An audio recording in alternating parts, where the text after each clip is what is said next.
사도행전 3장 1절에서 8절까지 말씀, 이 말씀 우리 한 절씩 같이 교독하겠습니다. 제가 먼저 읽습니다. 오후 3시에 기도 시간이 되어서 베드로와 요한이 성전으로 올라가는데 낮부터 못 걷는 사람들이 떠내려 왔다. 그들은 성전으로 들어가는 사람들에게 구걸하게 하려고 이 못 걷는 사람을 날마다 아름다운 문이라는 성전 문 곁에 앉혀 놓았다. 그는 베드로와 요한이 성전으로 들어가는 것을 보고 구걸을 하였다. 베드로와 요한과 더불어 그를 눈여겨보고 그에게 말하였다. 우리를 보시오. 그 못 걷는 사람은 무엇을 얻으려니 하고 두 사람을 빤히 쳐다보았다. 베드로가 말하기를 은과 금은 내게 없으나 내게 있는 것을 그대에게 주니 나사렛 예수 그리스도의 이름으로 일어나 걸으시오 하고 그의 오른손을 잡아 일으켰다. 그는 즉시 다리와 발목에 힘을 얻어서 벌떡 일어나서 걸었다. 그는 걷기도 하고 뛰기도 하며 하나님을 찬양하면서 그들과 함께 성전을 들어갔다. 아멘. 오늘 말씀의 제목은 은과 금은 내게 없으나입니다. 선풍기를 조금 한 단만 낮춰주세요.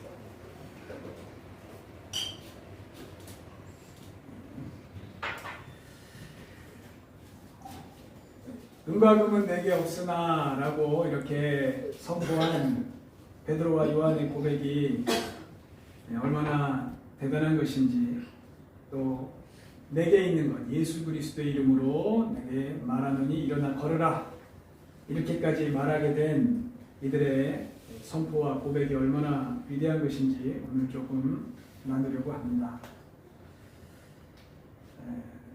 이렇게까지 나오게 된 삶의 여정이 있을 거 아닙니까? 역사적으로 이렇게 쭉 보면은 하나님께서도 우상을 섬기지 말라고 처음으로 계명을 주셨잖아요. 그리고 어떤 형상도 만들지 말아라, 우상 만들어서 섬기지 말아라 하신 것이 첫 번째 계명입니다.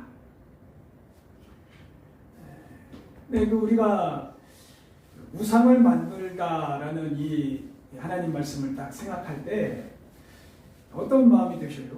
나는 우상 만들어 놓은 거 없는데, 그렇게 생각하지 않습니까? 그렇지 않아요?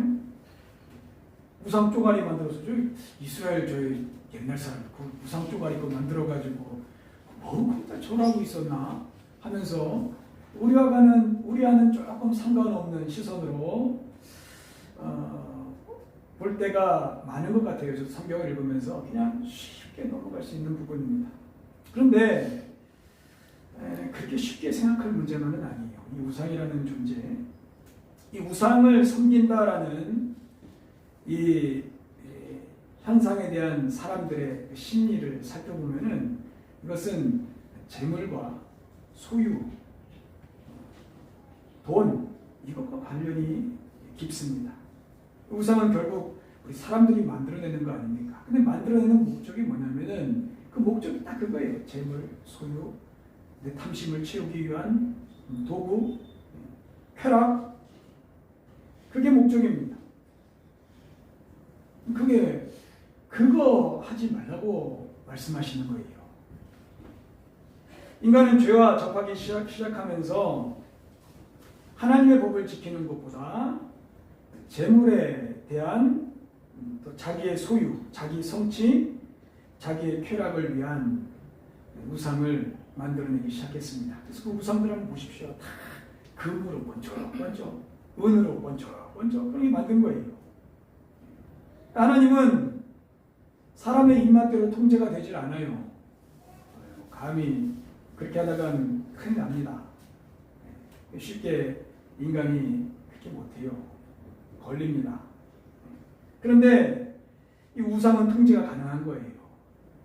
이 자기들의 입맛대로 맞춰서 그것을 형상으로 만들어내고 신으로 삼고 내 편한 대로, 내 요구대로 들어주는 어떤 존재를 만들어내는 것이죠.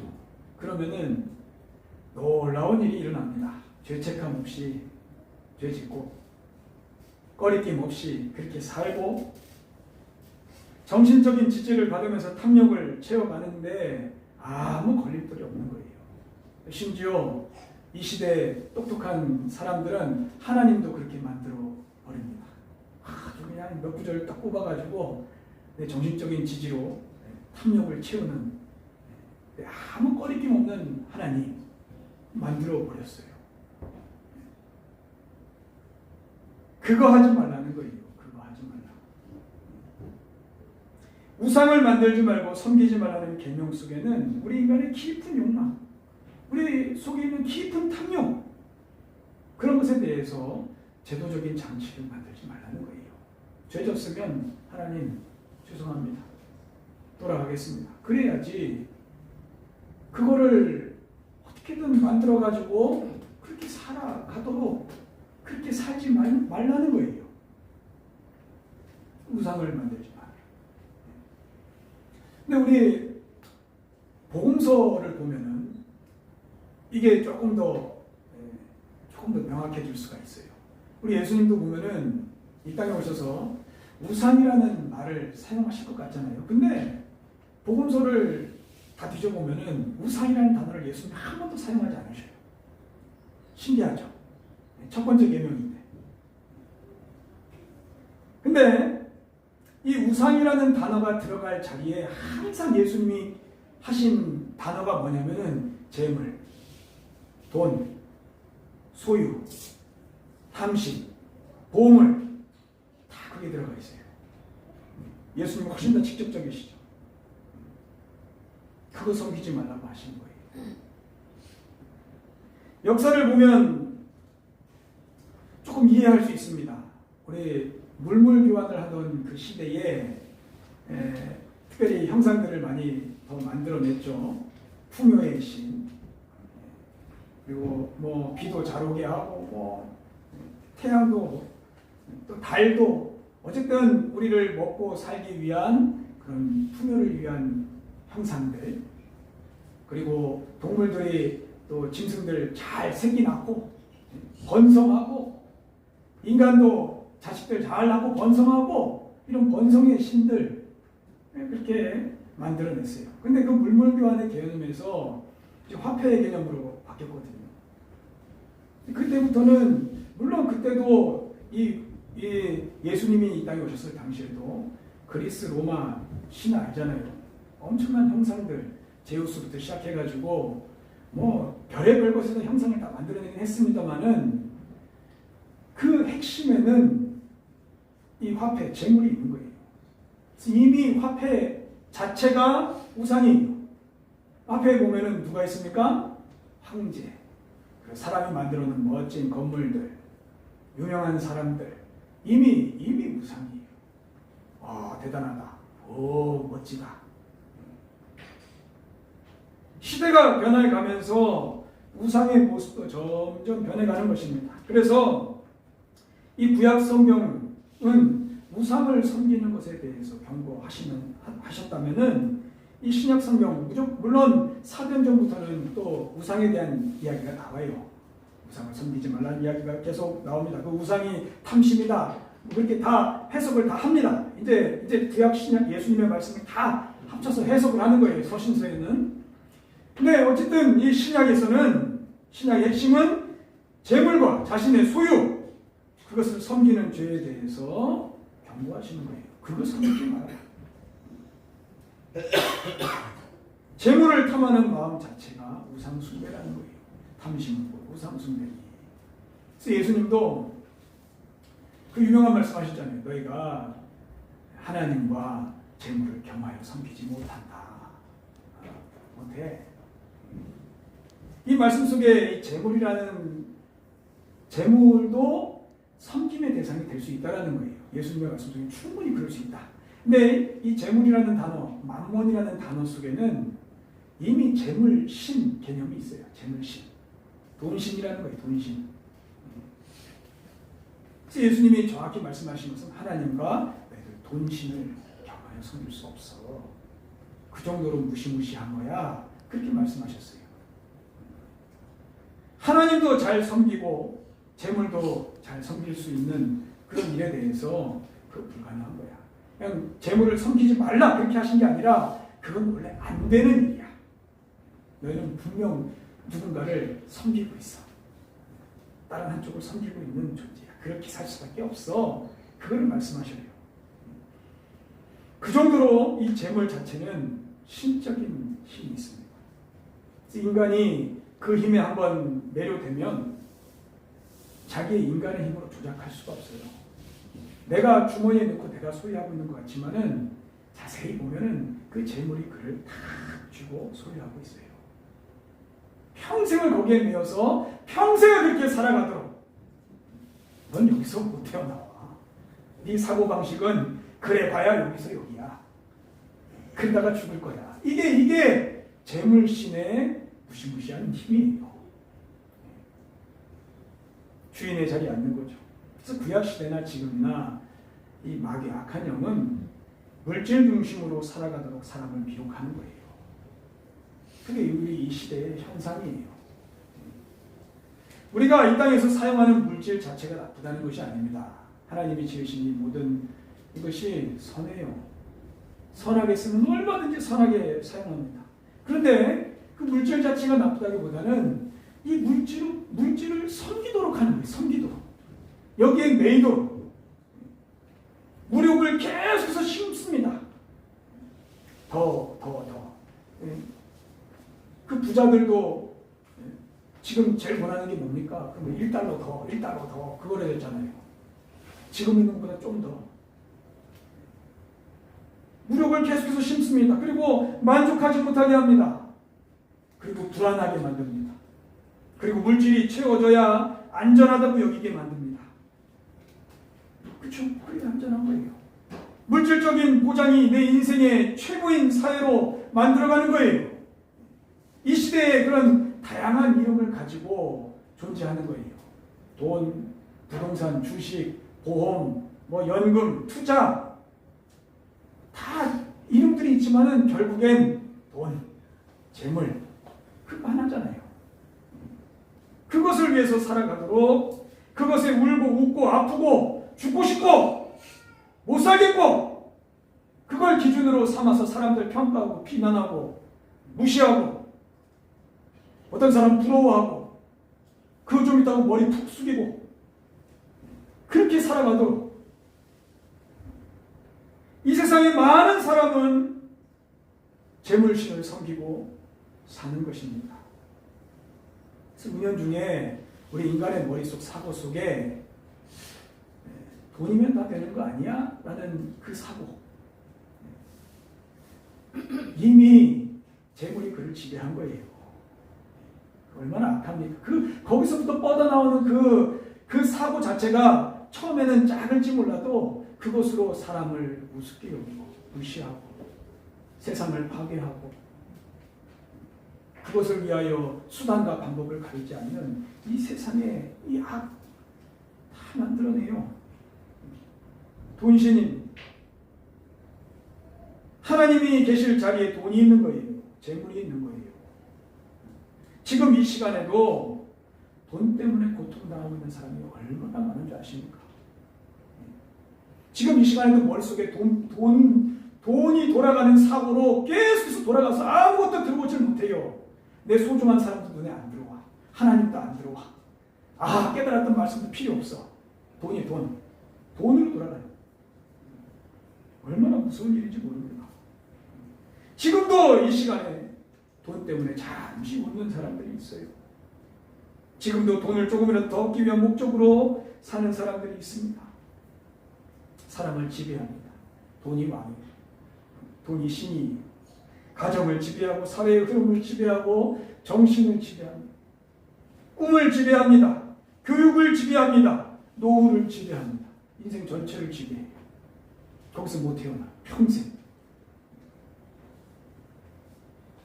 하나님께서 이 세상을 만드시고 창조하시고 그리고 마지막에 인간을 지으셨잖아요. 그리고 이 인간에게 물질을 다스리라고 그랬어요. 이 땅의 모든 것을 다스려라. 다스려. 컨트롤해. 그런데 지금 우리의 인간의 사회는 그게 아니에요. 완전 뒤집어졌어요. 완전 뒤집어져가지고 거기에 다 컨트롤 당해요. 다 지배당해가지고 그 논리에, 그 힘의 원리에, 세상이 흘러가는 그 방식 속에 다 거기에 톱니바퀴처럼 흘러가는 거예요. 저항도 하지 못하고.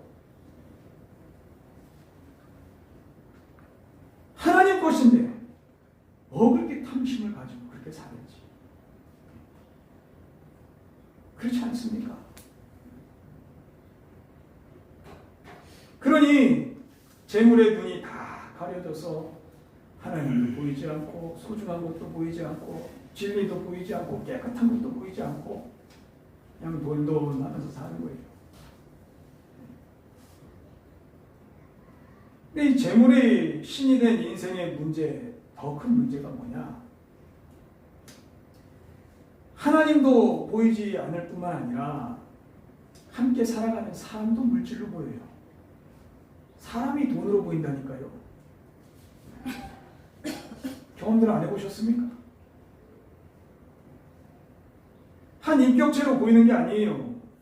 내가 대하는 사람에 대해서 저 사람도 지금 나와 똑같은 고민, 나와 비슷한 아픔, 또 이럴 때 기쁨, 저럴 때 행복, 이럴 때 다급함, 위급함, 그런 모든 감정과 생각을 가진 존재라는 것을 그걸 보지를 못하는 거예요.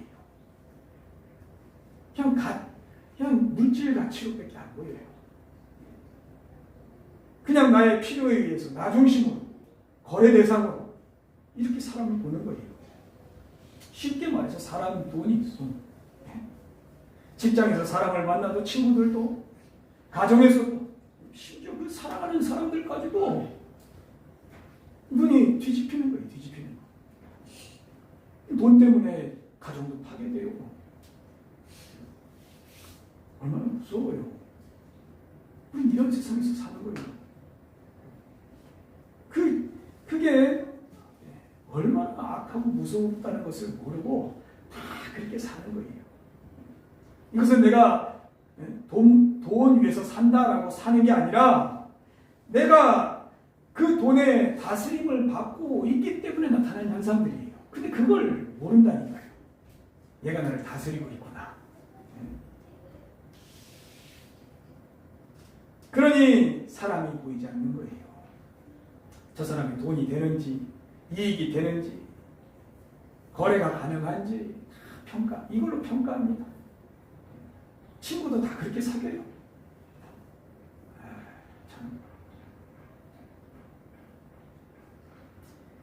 이 세상이 그렇기 때문에 진정으로 공감받고 살기가 힘듭니다. 나를 진심으로 생각해주는 한 사람 만나기가 이게 어려운 시대가 됐어요.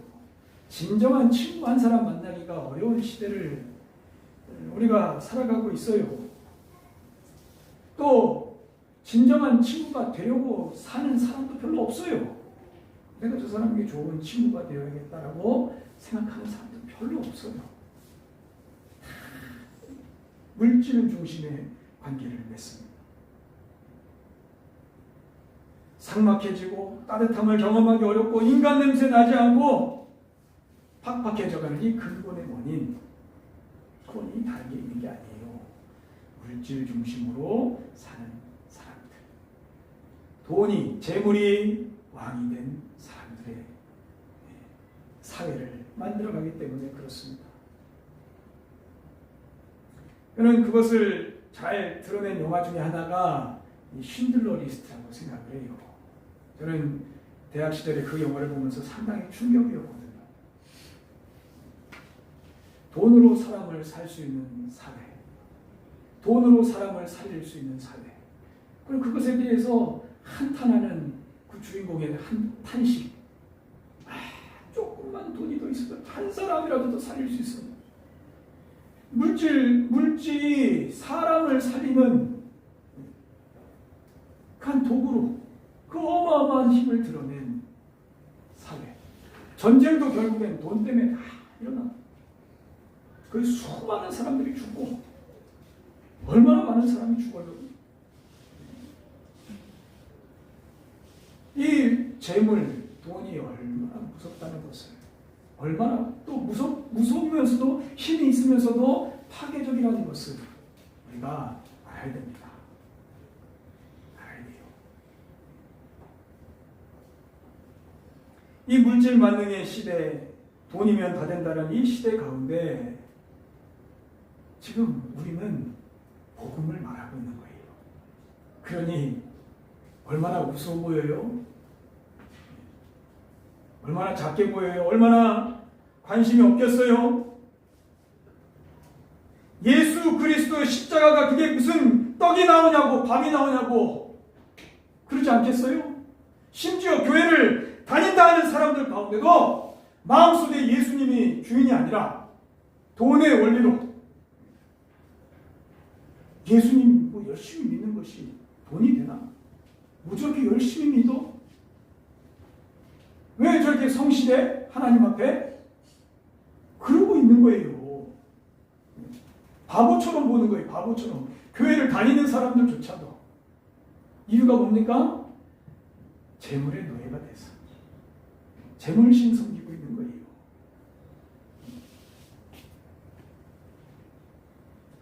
제가 예수님 잘 믿으면 지금 돈이 된다 그런 이야기를 하는 게 아니에요. 사고방식 자체가 이미 재물의 지배를 받고 있다는 것을 지금 이야기하는 거예요. 그렇게 돌아가고 있는 거예요. 단언하건대 재물을 섬기고 사는 인생들이 그렇게 평생 살 수밖에 없는 인생들이 건진받을 수 있는 유일한 길은 예수 그리스도밖에 없어요. 그러면 살아요. 평생 이 재물을 섬기며 살다가 죽을 수밖에 없는 인간이 예수 그리스도를 주님으로 섬기기 시작하면 예수님이 그를 거기서 건져내시는 거예요. 그 톱니 밖에서 끄집어내시는데 그게 구원이에요. 이 땅에서 처음 경험하는 거예요. 아, 내가 이것 때문에 죽고 못 사는 인생에 이렇게 안 살 수 있구나 하는 거예요. 이게 전부가 아니었구나. 건져주시는 거예요.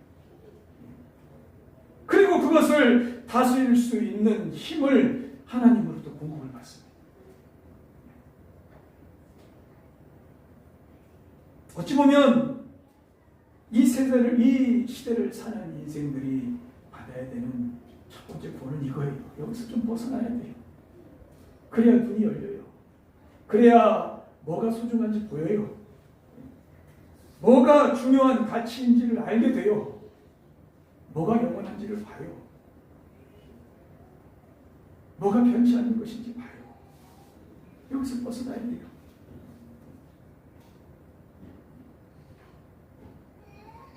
우리 예수님은 이 땅에서 재물을 완전히 다스리시는 분으로 오셨습니다. 예수님 그렇게 오셨어요. 그 모습으로 오셨어요. 이 세상의 모든 것이 아버지 것임을 조금도 흔들리지 않고 이막이 저막이 막 붙어도 이 부분에서 흔들리지 않으셨어요. 복음서에서 보면은 예수님의 놀라운 이야기들이 사건들이 기록이 되어 있는데 예수님은 물고기 뱃속에 있는 동전까지도 아셔요. 야, 거기 낚시 하나 해봐라. 거기 물고기 하나 올라올 건데 거기 동전 하나 있다. 그걸로 세금 내라. 그러셨거든요. 우리 예수님은 재물에 대해서 자유한 분이십니다. 다 주님 거예요. 거기에 매이지 않으셨어요. 그런 분께서 이 땅에 오셔서 사람을 건져내셨거든요. 제자를 삼으셨어요. 너 일로 나와. 거기서 그만 살아. 언제까지 그러고 살래? 그 인생의 전부가 아니고 다 끄집어내셨어요. 그 부르심에 응답한 사람들이 예수님의 제자입니다. 다 세리, 돈 만지던 사람들. 그냥 물고기나 잡으면서 만성이다 그러면서 그거 기뻐하고 오늘은 물고기 안 잡혔네. 내 인생이 뭐 이거 뭔가 그러던 인간들 건져내신 거예요. 건져내신 거예요. 그게 전부인 줄 알고 사는 사람들. 그들의 눈을 열어서 그렇게 거대한 물질이 하나님 앞에서는 아무것도 아님을 보게 하시는 거예요. 눈이 탁 열립니다. 보게 하신 거예요. 진짜 어찌 보면은 재물은 아무것도 아니에요. 오죽했으면 하나님이 주었다가도 뺏으시고 궁핍하게도 하셨다가 부하게도 하셨다 그러시겠습니까? 그 이유가 뭐예요? 이거는 목적이 아니라는 거예요. 수단이에요. 하나의 한 과정일 뿐이고 그것으로 어떻게 사는지 그 사람의 인생이 다 드러나는 하나의 도구입니다. 그것 가지고 평생을 뭐하고 살았는지 이 땅에 하나님 주신 것 가지고 뭐하면서 살았는지 하나의 수단이에요. 똑같은 물질을 가지고 그 사람은 뭐하고 살았는지 그게 다 인생이 다 드러나요. 그건 아무도 속일 수가 없어요. 그런 개념으로서의 물질이에요. 그런 인생을 구원하신다. 물질 중심으로 사는 것이 아니라 예수 그리스도를 중심으로 사는 것. 구원입니다. 그 재물을 다스리고 그것을 하나님의 뜻대로 가치 있게 사용하고 영원한 가치를 만들어내는 것 구원입니다. 이 땅 사는 동안 그거 하면서 살라는 거예요. 그리고 그렇게 매여있는 사람들을 돕고 건져내고 이게 그리스도인에게 주신 사명입니다. 영원히 구원하고 제자상. 자, 이런 우상과 재물에 대한 지식을 가지고 복음서와 사도행전을 봐야 이제 이게 조금 더 명확히 이해가 되는 거예요. 왜 이 사람이 은과 금은 내게 없거니와 이렇게 선포할 수밖에 없었는지. 우리가 세상에 나가서 나는 세상적으로 이거 많아서 이것으로 사는 사람이 아니라 이렇게 선포하는 사람으로 어떻게 변해갈 것인지 이게 이제 드러나는 거예요. 베드로와 요한이 성전에 기도하러 올라갑니다. 매일 하루에 몇 번씩 올라갑니다. 매일 이렇게 몇 번씩 왔다 갔다 하는데 거기에 늘 변함없이 앉아 있었던 구걸하던 한 못 걷는 거지가 있었습니다. 다른 사람은 보이지도 않아요. 베드로와 요한의 눈에도 이 눈이 열리기 전까지는 하나님 그냥 구걸하는 한 사람이에요. 그냥 어떻게 보면은 마네킹도 아니고 그냥 늘 앉아 있는 거예요. 관심 없어요. 나에게 도움이 안 돼요. 거래가 되질 않아요. 늘 지나치던 그 한 사람. 나에게 전혀 도움이 안 되는 그 한 사람. 그 사람이 눈에 다 보였다는 거예요. 물질이 주인이고 돈이 신이면은 이 사람이 절대로 보이지 않아요. 어느 순간 이들이 예수 그리스도를 만나고 성령이 임한 어느 한 시점에 딱 보이는 거예요. 저 사람. 하나님의 사랑을 받기에 충분한 부족하지 않은 한 인격체. 예수 그리스도가 저 사람을 위하여 죽은 그 가치 있는 한 사람 보이는 거예요. 단순히 구걸한 거지가 아니에요. 하나님이 창조하신 한 존재. 그에게도 여전히 깊은 아픔과 상처와 자존감, 바닥에 떨어지는 자존감, 소망 없이 사는 한 인생, 한 인격체로 보이는 거예요. 예수님의 눈으로 이제 다 보이는 거죠. 이 못 보는 사람 한번 보십시오. 이 못 보는 사람도 지금 베드로와 요한을 이제 보잖아요. 고개 푹 숙이고 있습니다. 푹 숙이고 있다가 우리를 보라 할 때 고개를 탁 들거든요. 이 사람은 하루 종일 나와가지고 고개 푹 숙이고 더 불쌍히 보여가지고 동전 하나도 못 얻나. 돈은 없는데 돈이 신인 사람이에요. 가진 것도 없는데 그거 두려워가지고 벌벌 떨며 동전 한 입 얻는 로마 황제가 새겨진 그 동전 하나 얻기 위하여 하루 종일 엎드려 있는 사람입니다. 그가 필요한 것은 물질이지만은 그렇게 살도록 내버려둘 수는 없는 그 간절함이 지금 이 베드로와 요한 속에서 확 올라온 거예요. 그가 표현한 단어가 4절에 눈여겨보더라. 베드로와 요한과 더불어 그를 눈여겨보고 그것이 그를 주목하여 그 인격을 그 영혼을 그에게 있는 하나님의 형상을 예수께서 구원하시기 원하는 한 사람을 이제 주목하는 거예요. 주목했다. 눈이 바뀌는 거예요. 우리 이 땅에도 복음이 들어왔을 때 여러 가지 현상들이 있었지만은 그때 파괴된 것이 신문제거든요. 물론 신문물이 들어오고 그래서 바뀐 것 같지만 절대 그렇지 않아요. 그 시작은 교회입니다. 교회에서 하인이 종이었던 사람이 목사가 되고 그 주인이라는 사람이 그 목사 종된 목사를 따르고 아멘하고 같이 돕고 그게 교회의 모습이었어요. 다 파괴된 인간적인 눈들이 다 파괴되는 거예요. 그런 눈으로 한 사람씩 바라보면서 이게 하나님의 사랑이구나. 이게 하나님의 눈이구나. 이거를 경험하는 거예요.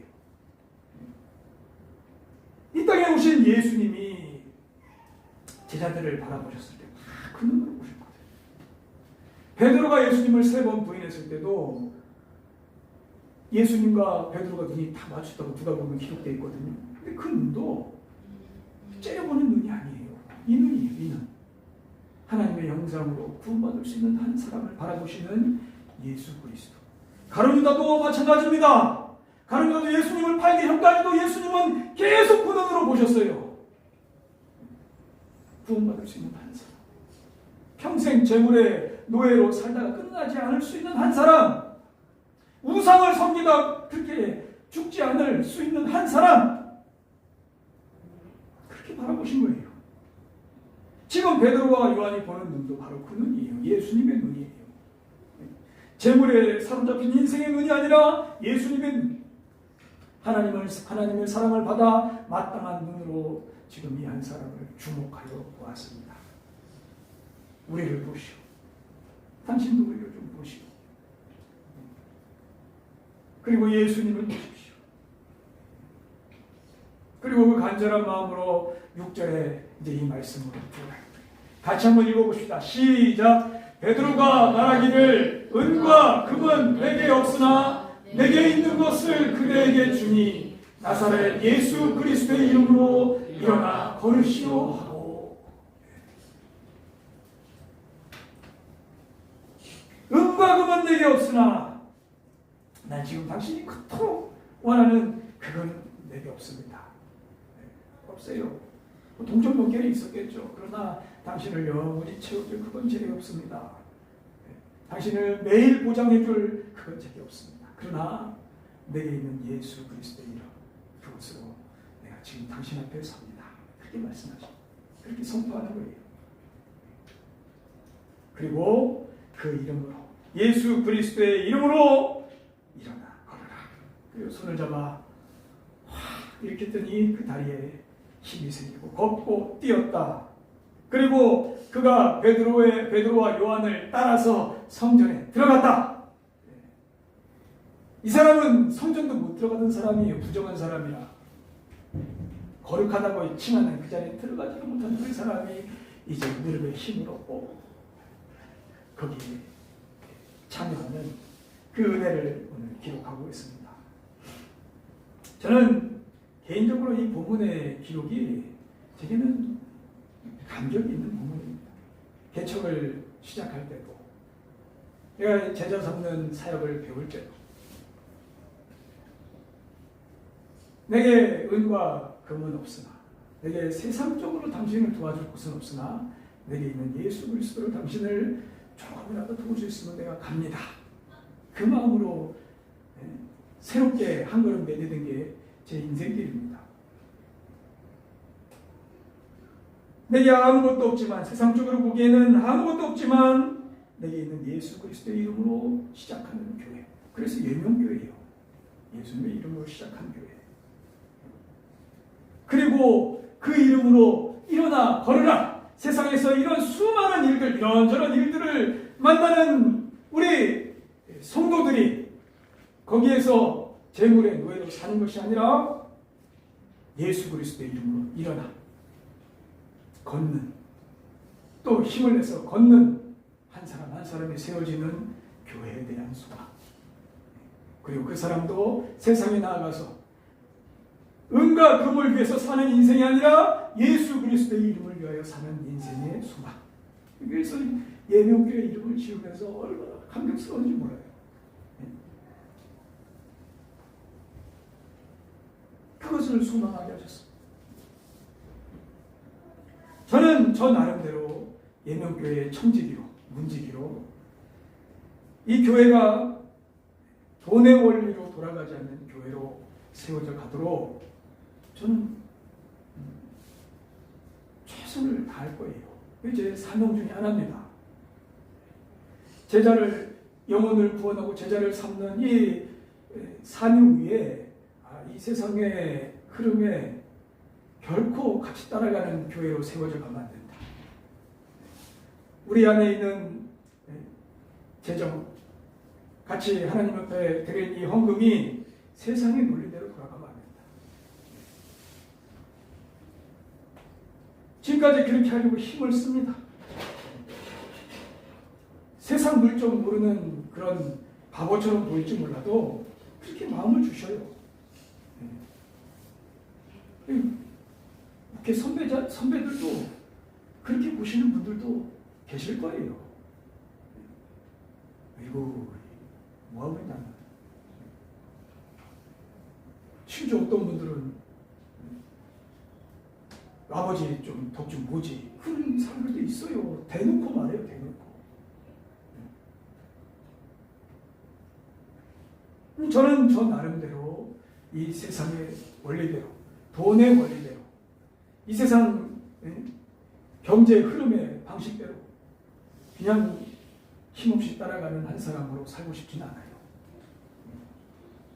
근데 여러분도 마찬가지입니다. 여러분이 주신 삶에서, 여러분이 주신, 하나님이 맡겨주신 그 소유와 재물 안에서 돈신을 섬기지 말고, 재물을 섬기지 말고 하나님을 섬기며 살아가야 될 사명이 여러분에게도 있어요. 그게 그리스도인이에요. 어느 시대나 주님 맡겨주신 것을 남기려고 사는 인생. 그걸 땅에 묻어두고 딴 거 하면서 사는 인생이 아니라 주님이 맡겨주신 인생을 위하여 일하는 인생. 그런 재물들이 내 인생을 끌고 가지 못하도록 철저하게 하나님 바라보며 하나님 중심으로 살아가야 될 사명이 다 있습니다. 그러면 이 세상을 바라보는 눈이 열릴 것이요, 내가 만나는 사람을 보는 눈들이 바뀔 것이고, 하나님이 세워가시는 나라가 눈에 보일 것입니다. 그리고 하나님께서 여러분에게 주신 것으로 하나님 나라에서 맺을 열매들을 맺게 하실 겁니다. 똑같은, 눈에 보이는 똑같은 것인데 완전히 다른 여러분의 소유와 재물, 그 삶을 살게 하실 거예요. 작아도 괜찮습니다. 지난주에 우리 한 목장에서 말레이시아 선교사님을 위한 선교 헌금을 보내드렸어요. 한 10개월 동안 모아두었다가 그것을 한 번에 드리고 이제 매달 조금씩 드리기로 그렇게 하였습니다. 저는 개인적으로 한 주 동안, 제가 선교헌금에 참여한 건 아니잖아요. 저도 이제 기다리고 기도하고 준비하고 있는데, 근데 저는 이거 자체로 한 주 동안 얼마나 감격스러운지 몰라요. 우리 교회가 내 주변의 사람들을 섬기고 복음을 전해야 될 사명이 있습니다. 그러나 그것만이 아니라 우리도 똑같이 사도행전 말씀처럼 땅끝까지 이르러 내 증인이 되게 하리라 하신 말씀에 똑같은 사명이 있는 사람들이에요. 그것에 첫삽을 뒀다.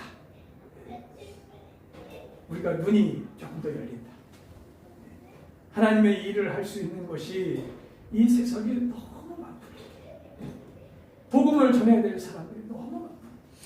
내게 있는 것으로 섬길 수 있는 길들이 있겠구나.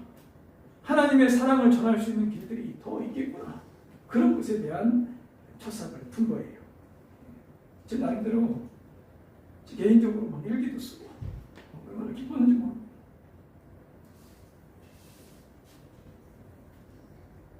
그리스도인은 돈신을 따라 사는 인생들이 아니에요. 여기서 깨어 있어야 됩니다. 그게 나를 사로잡지 못하도록, 삼키지 못하도록, 결국엔 거기에 삼킴을 당하면 결국엔 내뱉어요. 내뱉습니다. 끝까지 품어줄 것 같죠? 그렇지 않아요. 내뱉어버려요. 필요 없으면. 나쁜 놈입니다. 그러나 내가 하나님 안에서 내가 컨트롤하고 다스리면 그것은 하나님 안에 있어요. 한번 따라해 보십시오. 돈신이 감당하지 못하는 그리스도인 예수님이 주인 되시는